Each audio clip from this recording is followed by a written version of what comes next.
Welcome to Connected Through Change. Men supporting menopause, two voices, one journey. Your host is Russell Betts, author of the international best-selling book, The Good Husband's Guide to Menopause, and founder of the Connected Through Change movement. Each week, you'll hear both the men's and women's perspectives, so you can understand what's really happening beneath the surface and learn how to stay steady, supportive, and connected through one of life's biggest transitions. If you want clarity, confidence, and a stronger relationship during menopause and beyond, you're in the right place. Let's begin. You know, it's really interesting to think about how our best efforts, especially in management or really in relationships, can sometimes create more distance than connection. I mean, we think we're doing everything right, but we end up pushing each other away. Last time, we touched on resilience and how it can sometimes create like this invisible barrier between partners. But today, I want us to explore that a little deeper. I've been thinking about how many people approach difficult conversations like how we deal with menopause. For instance, with a sort of management mentality, trying to fix things instead of just being present. What are your thoughts on that? You are sitting next to your partner, and even though there is no fight, you feel as though you are observing the scene from behind a thick pane of glass. Physically, you are right there, but internally, you are working. You are tracking the tone of the room, sensing the weight of the silence, and mentally calculating how to bridge the distance before it becomes uncomfortable. You are doing the emotional work of two people just to keep the evening level.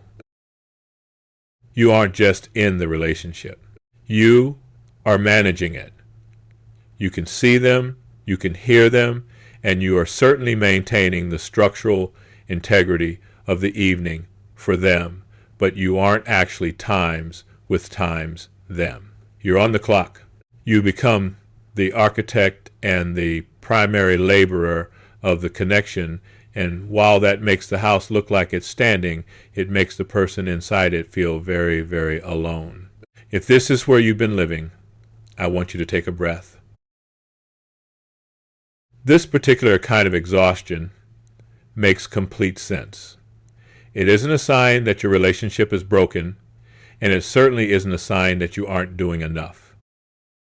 In fact, for most of you, the isolation you feel is actually the result of doing too much for too long. You've built this life on being the strong one, the responsible one, the one who catches every ball before it hits the floor. It is completely understandable that you've ended up here. You care. You want things to work. You want the person you love to be okay.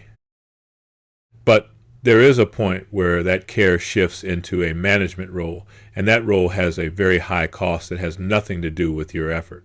We have to look at what is actually happening in the gap between you.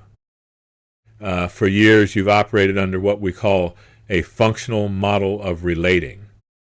In this model, you see the relationship as a project to be optimized, a budget to be balanced, or a series of logistics to be handled. You are the high-functioning manager. And because you are so dedicated, you have inadvertently occupied all the available functional space.